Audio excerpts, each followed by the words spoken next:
आपका स्वागत है आपके YouTube channel Ravi coaching centre में। मैं हूं आपका दोस्त रवि। तो हमने शुरू किया है अनुपात और समानुपात, तो जिसमें कि आज आपका 14वां पार्ट होगा। अगर आपने पीछे का 13 पार्ट नहीं देखे हैं तो उसका लिंक दे रखे हैं, तो आप उसे जाके देख सकते हैं, तभी आपको 14वां पार्ट समझ में आएगा दोस्तों। तो आज देखते हैं किस टाइप का क्वेश्चन है। तो चलिए आते हैं। देखिए पहला क्वेश्चन किस तरह का है।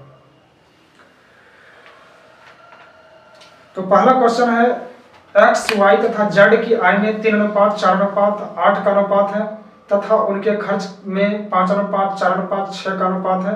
यदि जेड की बचत उसकी कुल आय का 3/4 भाग हो तो तीनों की बचत का अनुपात क्या है। ठीक है, तो इसमें जो है ना आय खर्च और बचत इसके पहले जो आपको बता दिया है एक पार्ट में, तो वहां आप जाके देख सकते हैं, तभी आपको यह पार्ट समझ में आएगा। तो फिर भी कुछ एग्जांपल ले लेते हैं, फिर उसके बाद आगे बढ़ेंगे। आइए, तो आय मतलब होता है कमाना। ठीक है, आय मतलब कमाना। तो खर्च मतलब आप जानते करते हैं खर्च करना, और बचत, तो बचत मतलब यानी बचाना। तो टोटल मान लेते हैं कुछ रुपया कोई कमाता होगा, मान लेते हैं 100 रुपया कोई व्यक्ति कमा रहा है। ठीक है, उसमें से जो है ना 25 रुपया खर्च कर दिया। ठीक है, 100 रुपया कमा रहा है, 25 रुपया खर्च कर दिया, तो बचत कितना कर रहा है। आय में से जब खर्च को घटा देंगे, यानी आय में से जब खर्च को माइनस कर देंगे तो बचत निकल जाएगा। तो 100 में 25 रुपया माइनस कर देंगे तो कितना आ जाएगा, 75 रुपया। यानी बचत कितना कर रहा है, 75 रुपया। ठीक है, इसी तरह से आपको दूसरा ध्यान दीजिएगा, बोलेगा आय, किसी व्यक्ति का आय है 80 रुपया। ठीक है, और बचत करता है 30 रुपया, बचत कर रहा है 30 रुपया, तो खर्च कितना करता होगा, ध्यान दीजिएगा। तो आय में से जब बचत को माइनस कर देंगे, 80 रुपया कमाता है, 30 रुपया बचत कर लेता है, तो खर्च कितना करता होगा, तो 80 में से 30 को माइनस कर देंगे 50 रुपया। ठीक है, यानी जो है खर्च कितना कर रहे हैं, 50 रुपया। और एग्जाम्पल ले लेते हैं वो। आइए, किसी व्यक्ति का जो है ना खर्च है 40 रुपया, खर्च कितना करता है 40 रुपया, और बचत करता है 20 रुपया, बचत करता है 20 रुपया, तो कमाता कितना होगा। ठीक है, तो खर्च और बचत को जब ऐड कर दीजिएगा, जब प्लस कर दीजिएगा तो उसका आय निकल जाएगा। तो 40 और 20 कितना हो जाएगा, यानी 60 रुपया कमाता होगा। ठीक है, तो चलिए आते हैं अब क्वेश्चन के ऊपर। इसमें दिया है एक्स वाई और जेड की आय का रेशियो दे दिया है, ध्यान दीजिएगा। एक्स वाई और जेड है, एक्स वाई और जेड, इसमें जो है ना अनुपात दिया है 3 अनुपात 4 अनुपात 8। ठीक है, यह जो है दिया है आय का अनुपात, ये आय का रेशियो दे दिया है। ठीक है, उसके बाद आगे बोलता है उसके खर्च का अनुपात दिया है, खर्च का अनुपात दिया है 5 अनुपात 4 अनुपात 6, 5 अनुपात 4 अनुपात 6। ठीक है, उसके बाद आइए ध्यान दीजिएगा, आय में से जब खर्च घटा देते हैं तो बचत निकल जाता है, लेकिन अनुपात से अनुपात देखिए, पहले ध्यान दीजिएगा, कोई व्यक्ति कमा रहा है कितना, एक्स कितना कमा रहा है 3 रुपया, और खर्च कितना करता है 5 रुपया, यानी ज्यादा हो रहा है ना, तो ज्यादा खर्च हो रहा है, तो आपको इस तरह का रहेगा तो बैलेंस करना पड़ेगा। तो वाई के बारे में देखेंगे, वाई जो है 4 रुपया कमाता है, 4 रुपया खर्च कर देता है। ठीक है, अब जेड का देखिए, जेड जो है 8 रुपया कमा रहा है और 6 रुपया खर्च करता है, तो इसका ठीक ठाक है। लेकिन यहाँ जो है एक्स के बारे में, एक्स 3 रुपया कमाता है, 5 रुपया खर्च करता है, यानी माइनस में खर्च कर रहा है ना। जब इस तरह का रहेगा तो आपको बैलेंस कर देना पड़ेगा। ठीक है, तो आइए बैलेंस कैसे करेंगे, आगे कुछ दिया हुआ है। यदि जेड की बचत उसकी कुल आय का 3/4 भाग हो, तो जेड के बारे में बोलता है। आइए, जेड की बचत, जेड की जो बचत है उसकी कुल आय का, कुल आय बाद में बोलता है आय, कुल आय का कितना भाग है, 3/4 भाग। जेड की बचत जो है कुल आय का 3/4 भाग, यानी 3/4। इसी तरह से लिखते हैं, तो बटा का मतलब अनुपात, यानी 3 अनुपात 4 हो जाएगा। इसको उठा के सेट कर दीजिए, 3 अनुपात 4। आइए ध्यान दीजिएगा, आय मतलब कमाना, कमाता है 4 रुपया, बचत करता है 3 रुपया, तो खर्च कितना करता होगा, तो इसका खर्च हो जाएगा, आय 4 रुपया, बचत 3 रुपया, तो खर्च कितना, 4 में से 3 घट जाएगा, यानी आय में से बचत घटा देंगे, तो आय में से जब बचत घटा देंगे तो खर्च निकल जाएगा, तो खर्च कितना हो जाएगा 1 रुपया। ठीक है, यहां तक आ जाइए, ध्यान दीजिएगा, बचत कितना हो जाएगा 3, आय कितना हो जाएगा 4 और खर्च कितना निकाला है 1। इसमें जो दिया है जेड के बारे में बोलता है, तो जिसके बारे में बोलता है उसी के बारे में सोचेंगे, तो जेड का मान को बैलेंस करना पड़ेगा। ठीक है, आ जाइए, इसमें जो है 6 से गुना कर देना है और नीचे वाला में जो है 8 से गुना कर देंगे, तो बैलेंस हो जाएगा 6 8 48, 8 6 के 48, दोनों का वैल्यू बराबर हो गया। अब यहाँ से देखिए, यहाँ बचत दिया है 3 और आय है 4, आय 4 है रेशियो में, तो आय में जो है 4 से मल्टीप्लाई कर देना, 4 से गुना कर देना है।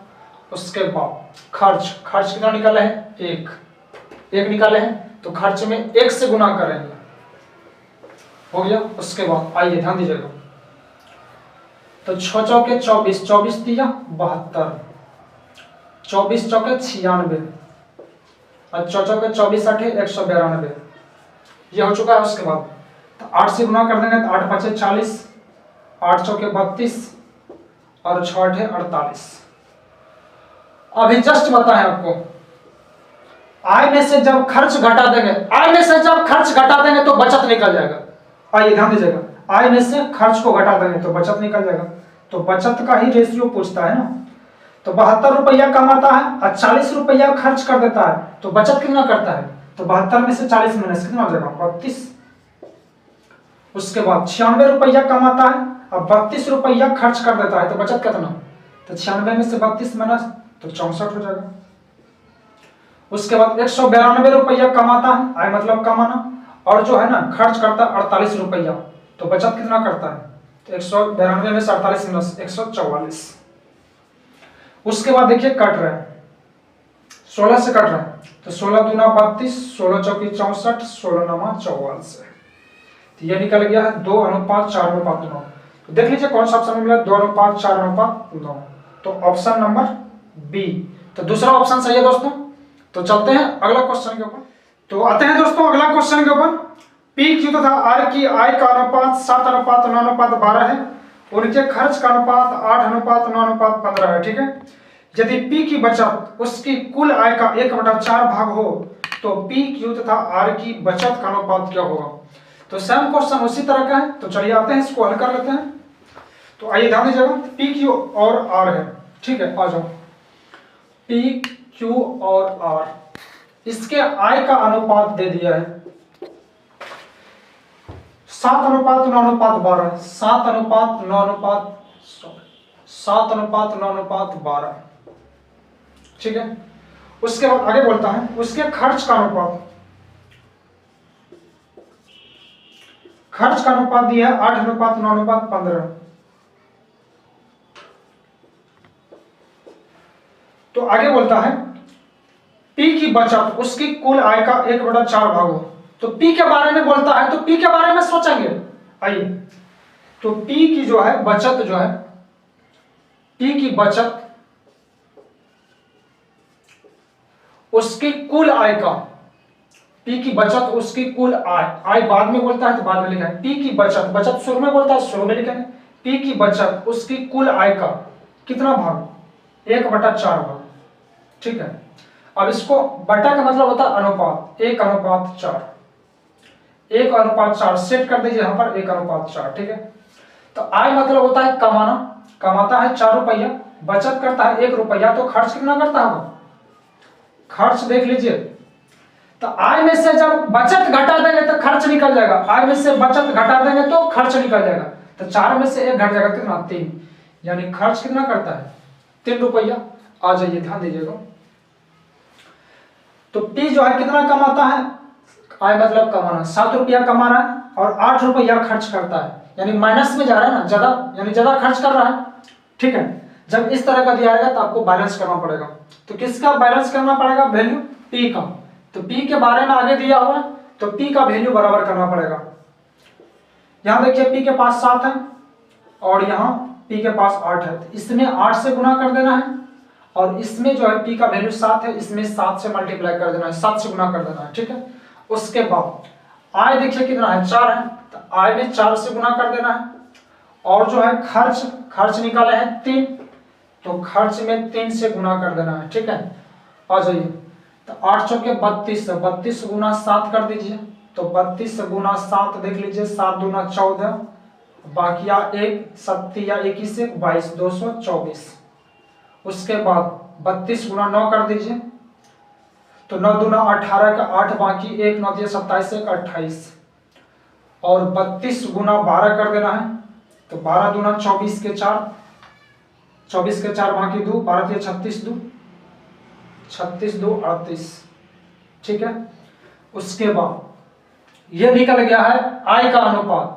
अब निकालेंगे इसमें खर्च, 7 या 21, 21 8 68 से 168 और 21 9 89 से 189 और 21 गुना 15 कर दीजिए, 20 15 300, 300 और 15 तो 315 हो जाएगा, 15 का 15 बाकी 15 का 5 बाकी 1, 15 29 31, ठीक है। उसके बाद आय में से जब खर्च घटा देंगे तो बचत निकल जाएगा, ये कौन नहीं जानता है। तो आय में से जब खर्च घटा देंगे तो बचत निकल जाएगा, तो बचत का ही तो पूछता है। और ये 224 रुपया कमा रहा है और 168 रुपया खर्च करता है, तो बचत कितना करता है, तो 224 में से 168 माइनस कर दीजिए। तो आ जाइए 224 में से 168 माइनस कर देंगे, तो 14 में से 8 घटा 6, उसके बाद 1 बचा 11, 11 में से 6 घटा तो 5, ये कैंसिल, यानी 56 रुपया। उसके बाद 288 रुपया में से 189 रुपया घट जाएगा, 288 रुपया कमाता है और 189 रुपया खर्च करता है, तो देखिए बचत कितना हो रहा है, तो 288 में से 189 माइनस 18 में से 9 घटा 9, यहाँ 7, 17 में से 8 घटेगा 9, 9 8 17 यानी 99 रुपया। अब निकालेंगे आर का, आर देखिए कमाता है कितना, 384 रुपया, 384 रुपया कमा रहा है और खर्च करता है 315 टका, 315। देखिए बचत कितना कर रहा है, तो 14 में से 5 घटा 9 हो जाएगा, यहां बचा 7, 7 में से घटेगा 7 में से 1 घटेगा 6, यानी 69 रुपया। अब देखिए कटेगा नहीं, तो ये आपका आंसर हो जाएगा। देख लीजिए कौन सा ऑप्शन में मिल रहा है, 56:99:69, तो 56:99:69, तो ऑप्शन नंबर ए पहला ऑप्शन सही है दोस्तों। तो चलते हैं अगला क्वेश्चन, आइए ध्यान दीजिएगा, अगला क्वेश्चन के ऊपर ए बी तथा सी का कुल आय 1530 रुपया है। यदि ए अपनी कुल आय का 20%, बी 25% तथा सी 40% खर्च कर देता है और उसकी बचत क्रमशः दिया है 16:12:9 के अनुपात में हो जाती है, तो ए की आय क्या है, ठीक है। इसमें जो है ना प्रतिशत में दिया है, ठीक है। आ जाइए, तो इसके पहले प्रतिशत नहीं रहता था, तो इसमें प्रतिशत दिया है, काम वही करेंगे लेकिन थोड़ा सा अच्छा हो जाएगा। तो ध्यान दीजिएगा, तो कोई भी व्यक्ति जो है ना कमाता है तो वह जो है 100% के बराबर है, हाँ व्यक्तिगत रूप से 100% के बराबर है, और किसी से अगर तुलना करने लगेगा तो अधिक या कम हो सकता है, ठीक है, नहीं तो अपने आप में 100% है। तो चलिए आते हैं, एक एग्जांपल ले लेते हैं। तो मान लिया जाए कि 100% आय, मतलब यानी टोटल जो है कमाता है कितना, 100%। कोई भी व्यक्ति अगर कमा रहा है तो वह 100% के बराबर है। तो 100% कमाना यानी कमा रहा है 100%, आय मतलब कमाना, 100% कमा रहा है, बोलेगा खर्च कर दिया 30%, कमाता है 100%, खर्च कर दिया 30%, तो बचत कितना प्रतिशत करता है, 70% बचत करता होगा। यानी कि आय में से जब खर्च घटा देंगे तो क्या निकल जाएगा, बचत, यानी 100 में 30 घटा देंगे तो 70, यानी 70% जो है बचत करता है। आइए तो मान लेते हैं आय, खर्च और बचत, बोलेगा 100% कमा रहा है, ठीक है, आय मतलब कमाना, 100% कमा रहा है, और जो है ना 20% बचत करता है, तो खर्च कितना करता होगा, तो आय में से जब बचत घटा देंगे तो खर्च निकल जाएगा, यानी 80%। खर्च करता है। ठीक है, और एग्जांपल ले लेते हैं, ध्यान दीजिएगा। आय, खर्च और बचत। ठीक है, तो बोलेगा एग्जांपल ले लेते हैं, कोई व्यक्ति जो है ना 20% खर्च करता है। ठीक है, 20% खर्च करता है और 60% जो है ना बचत करता है, तो कमाता होगा कितना? यानी खर्च और बचत को जब जोड़ देंगे, खर्च और बचत को जब जोड़ देंगे तो क्या निकल जाएगा? आय निकल जाएगा। तो 60 और 20 का तो हो जाएगा 80%। ठीक है, तो कितना कमा रहा है? 80%। तो चलिए ए, बी तथा सी का कुल आय दिया है 1530 रुपया। ठीक है, ए जो है अपनी कुल आय का 20%, बी 25%, सी जो है 40% खर्च कर देता है और उसकी बचत का अनुपात दे दिया है। आ जाइए, ए बी सी है, ए बी और सी। इसमें जो है 20% ए, 25% बी और सी जो है 40%। ये क्या कर देता है? खर्च कर देता है। ये खर्च दिया हुआ है और आगे इसका जो है बचत का अनुपात दिया है 16:12:9। ध्यान दीजिएगा, आगे बचत का अनुपात दिया है ना, तो इसलिए आपको 16:12:9। ठीक है, ये बचत दिया है। तो पूछता है इसमें ए की आय क्या है? आइए ध्यान दीजिएगा, 20% जब ए ने खर्च कर दिया, तो 20% ए ने खर्च कर दिया, टोटल होता है 100%, यानी 100% कोई भी व्यक्ति कमा रहा है, तो 100% में से 20% खर्च कर दिया ए ने, तो बचत कितना करता होगा? बचत करता होगा 80%, ना, तो बचत करता होगा 80%। आ जाइए, बचत हो गया 80%। 80% का बटा में 100। ठीक है, यहां तक प्रतिशत का बटा में 100 हो जाएगा, प्रतिशत को हटा देंगे तो 100 हो जाएगा। ये बचत हो जाएगा। ये निकल गया ए का बचत, और बचत दिया है कितना? 16, तो बराबर कर देंगे 16। ये भी प्रतिशत का बचत है, ये अनुपात का बचत है, तो बराबर हो गया। उसके बाद अब इसी तरह से निकालेंगे बी का। बी जो है 25% खर्च करता है, तो बचत कितना करता होगा? 75%। 75% का बटा में 100, और बचत का अनुपात कितना दिया है बी का? 12, तो बराबर कर देंगे 12। ठीक है, उसके बाद सी का देखिए 40% खर्च करता है, तो बचत कितना करता होगा? 60%। 60% का बटा में 100, और बचत दिया है अनुपात में कितना? सी का 9, तो बराबर कर देंगे 9। इसलिए हम बचत निकाले क्योंकि अनुपात दिया है बचत का, इसलिए बचत का निकाले हैं प्रतिशत में। कटा दीजिए इसको, कट रहा है, तो 20 चौके 80, 20 पंचे 100, और 4 से 4 चौके 16। ठीक है, तो 4 पंचे 20, ये हो जाएगा आय। बचत और बचत जब बराबर हो जाएगा तो आय निकल जाएगा, तो 4 पंचे 20 हो गया आय। उसके बाद कटा दीजिए, 25 दिया 75, 25 चौके 100, 3 से कटा दीजिए, 3 चौके 12, तो 4 चौके 16। यहाँ कटा दीजिए, 20 दिया 60, 20 पंचे 100, 3 से 3 दिया 9, 5 दिया 15। यह निकल गया 20:16:15। यह निकल गया आय का अनुपात। एक बार फिर से रिपीट कर देते हैं, बचत और बचत जब बराबर हो जाएगा तो आय निकल जाएगा। ठीक है, और टोटल देखिए तीनों का आय कितना दिया है? 1530 रुपया। अनुपात में देखिए टोटल कितना हो रहा है? 20 और 16, 36 और 36, 5, 41, 10, 51, तो 51 का वैल्यू टोटल हो गया 51, अनुपात में टोटल 51, और टोटल कुल दिया है कितना? 1530 रुपया। तो 51 का वैल्यू 1530, तो एक का वैल्यू निकाल लीजिए 1530 बटा 51। यहां तक देखिए 3 बार में कैंसिल हुआ, उस पर 1 0, तो एक का वैल्यू निकाल चुके हैं 30। तो इसमें पूछता ए की आय। देखिए ए के पास अनुपात में कितना है? आय के पास 20 है ना, तो एक का वैल्यू 30, तो 20 का वैल्यू देख लीजिए, 20 गुना 30 कर देंगे, 20 या 60 यानी 600 रुपया। तो ऑप्शन देख लीजिए कौन सा है? 600, पहला ऑप्शन सही है। हाँ, इसी में अगर पूछता बी का, बी की आय कितनी है, तो बी के पास देखते कितना है? 16, तो एक का वैल्यू 30, तो 16 का वैल्यू 16, 48, 480। अगर सी का पूछता सी के पास अनुपात में कितना है 15 है, तो एक का वैल्यू 30, तो 15 का वैल्यू 15 दिया 45, 450। तो चलते हैं दोस्तों अगला क्वेश्चन के ऊपर। तो आते हैं अगला क्वेश्चन के ऊपर। एक हीरे का मूल्य उसके भार के वर्ग के अनुक्रमानुपाती है, ठीक है। एक हीरा 4 भागों में इस प्रकार टूटा कि उसके टुकड़ों का भार 1:2:3:4 के अनुपात में था। यदि टूटने पर हीरे के मूल्य में 70,000 रुपये की हानि हुई हो तो मूल हीरे का मूल्य कितना था।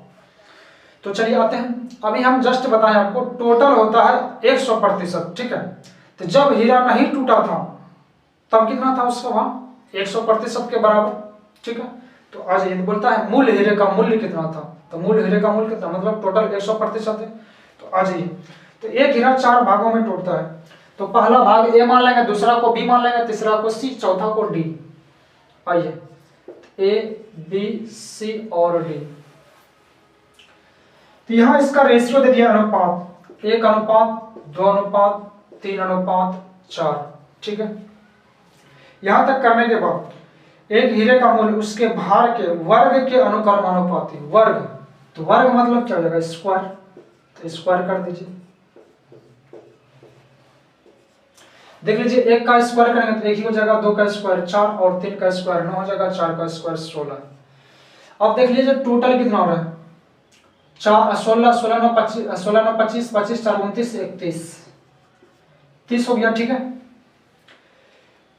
4 भागों में इस प्रकार टूटा कि उसके टुकड़ों का भार 1:2:3:4 के अनुपात में था।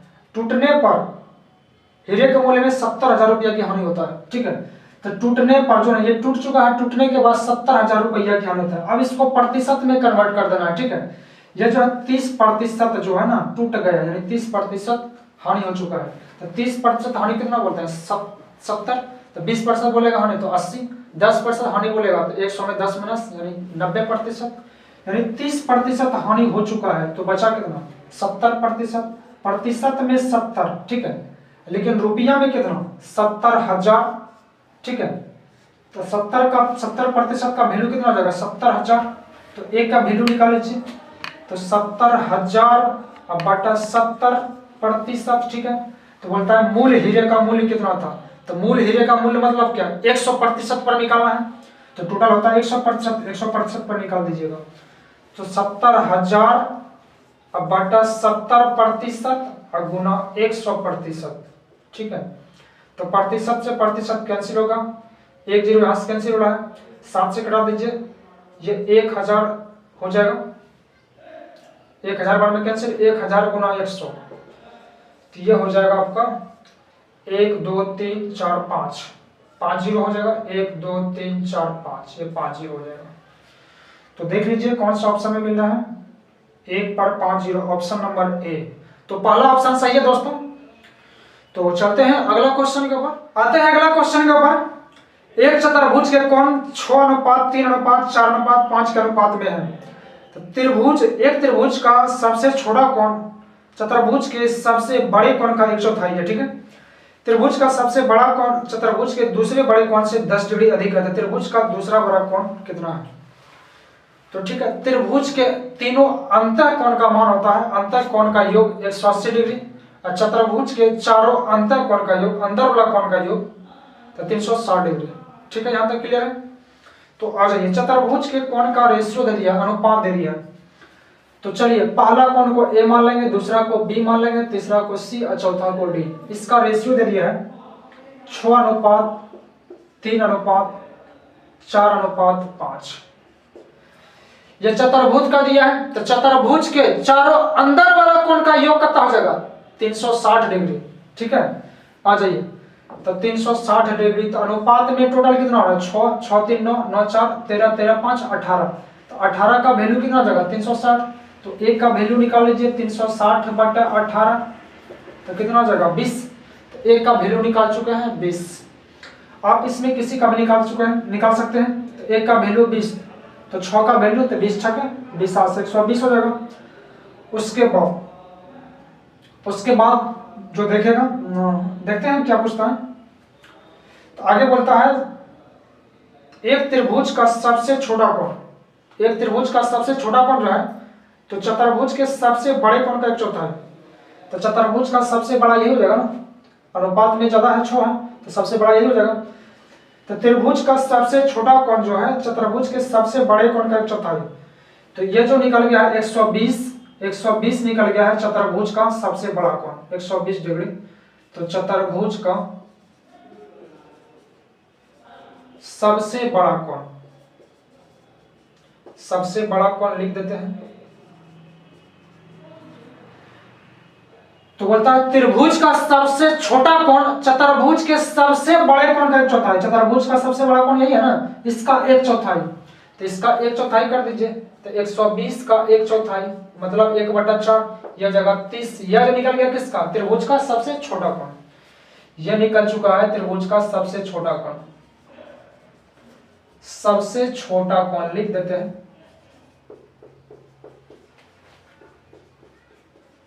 त्रिभुज का सबसे छोटा कोण निकल चुका है 30 डिग्री। आगे देखिए क्या बोलता है, आगे बोलता है त्रिभुज का सबसे बड़ा कोण जो है, त्रिभुज का सबसे बड़ा कोण, ध्यान दीजिएगा, त्रिभुज का सबसे बड़ा कोण चतुर्भुज के दूसरे बड़े कोण से 10 डिग्री अधिक है। तो चतुर्भुज के दूसरा बड़ा कोण कौन सा हो जाएगा, तो 6 के बाद 5 होगा ना, तो 1 का वैल्यू 20, तो 5 का वैल्यू 20 5 100, ठीक है। तो बोलता है त्रिभुज का सबसे बड़ा कोण चतुर्भुज के दूसरे बड़े कोण से, चतुर्भुज का दूसरा बड़ा कोण कितना निकला 100 डिग्री, यह निकल गया 100 डिग्री चतुर्भुज का दूसरा बड़ा कोण, चतुर्भुज का दूसरा बड़ा कोण, ठीक है। चतुर्भुज का दूसरा बड़ा कोण से 10 डिग्री अधिक है, कौन, त्रिभुज का सबसे बड़ा कोण, एकरा से 10 अधिक है, कितना हो जाएगा 110 निकल गया, कौन सा पता है आपको, त्रिभुज का सबसे बड़ा, त्रिभुज का सबसे बड़ा कोण।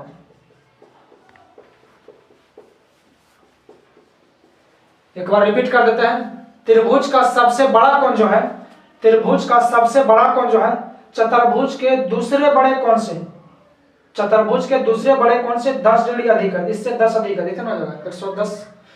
अब ये ध्यान दीजिएगा, इसमें पूछता है त्रिभुज का दूसरा बड़ा कोण क्या, कितना है त्रिभुज का दूसरा बड़ा कोण। तो त्रिभुज में 3 कोण होता है, 3 कोण में से 2 कोण पता चल चुका है, तो सबसे बड़ा जान गए हैं और सबसे छोटा जान चुके हैं, तो जो बचेगा दूसरा ही बचेगा, ठीक है। सबसे बड़ा का और सबसे छोटा पता चल चुका है, तो अब जो बीच वाला बचेगा वही होगा। तो त्रिभुज के तीनों अंदर वाला कोण का योग 180 डिग्री, तो 180 में से 2 को पता चल चुका है, 110 और 30, 110 और 30 कितना होगा 140, तो 140 इसमें माइनस कर दीजिए, 180 में से 140 माइनस तो कितना हो जाएगा 40 डिग्री, तो ये आपका आंसर हो जाएगा 40 डिग्री। ये निकल गया है 40 डिग्री त्रिभुज का दूसरा बड़ा कोण। तो देख लीजिए कौन सा ऑप्शन में मिला, 40 डिग्री, ऑप्शन नंबर डी यानी चौथा ऑप्शन सही। तो दोस्तों आज के लिए बस इतना ही। अगर आप इस चैनल पर नए हैं तो चैनल को लाइक शेयर कमेंट कीजिए। तो दोस्तों मिलते हैं अगले वीडियो में।